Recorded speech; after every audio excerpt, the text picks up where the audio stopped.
Hi friends, today we show you how to fix the column height. Here you can see the description area have much more text. For this reasons it take much of space, but and we need to fix the height. Okay, how can we fix the height?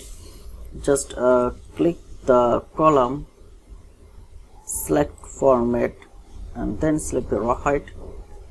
Okay, now we set our expected height 0.2. click OK. Okay, now if I click on this, double click on this column, it is showing the full description. Okay,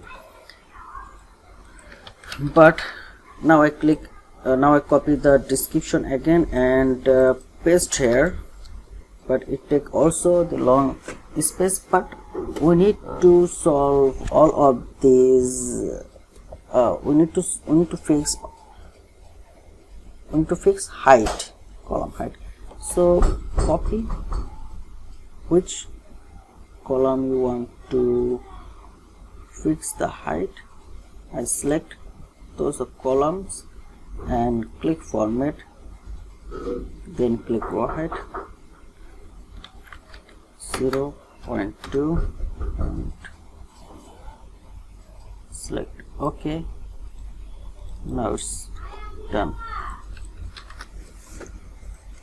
Thank you.